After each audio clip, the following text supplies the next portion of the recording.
BD news অ্যালার্টের আরও একটি সংবাদ সংযোগে আপনাদেরকে স্বাগত।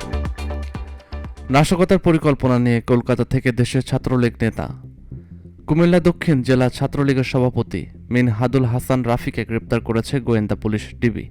হামলা ও নাশকতা চেষ্টার মোট 4টি মামলার আসামি ছাত্রলীগ নেতা রাফি। আগস্ট মাসে নাশকতার পরিকল্পনা ছিল গ্রেপ্তার হওয়া রাফির। শুক্রবার 1 আগস্ট ভোর রাতে ফেনীতে মহিপাল থেকে গোয়েন্দা তথ্যের ভিত্তিতে তাকে গ্রেপ্তার করা হয়। কুমিল্লা গোয়েন্দা পুলিশের ডিবি ভারপ্রাপ্ত কর্মকর্তা ওসি মোহাম্মদ আবদুল্লাহ বিষয়টি নিশ্চিত করেছেন। তিনি জানান, আগস্ট মাসে নাশকতার পরিকল্পনা ছিল গ্রেপ্তার রাফির। পুলিশ জানায়, বৈষম্য বিরোধী ছাত্র আন্দোলনে হামলা ও নাশকতা চেষ্টায় মোট 4টি মামলার আসামি ছাত্রলীগ নেতা রাফি। দীর্ঘদিন ধরে ভারতে আত্মগোপনে ছিলেন তিনি। আজ ভোর রাতে সীমান্ত দিয়ে বাংলাদেশে প্রবেশের গোয়েন্দা তথ্য ছিল। পরে স্থানীয় থানা পুলিশের সহযোগিতায় মহিপাল থেকে তাকে গ্রেপ্তার করা হয়। ছাত্রলীগ নিষিদ্ধ হওয়ার পর ঢাকা চট্টগ্রাম মহাসড়কের বিভিন্ন এলাকায় অতর্কিত মিছিল বের করে অস্থিরতা সৃষ্টির অভিযোগ রয়েছে তার বিরুদ্ধে।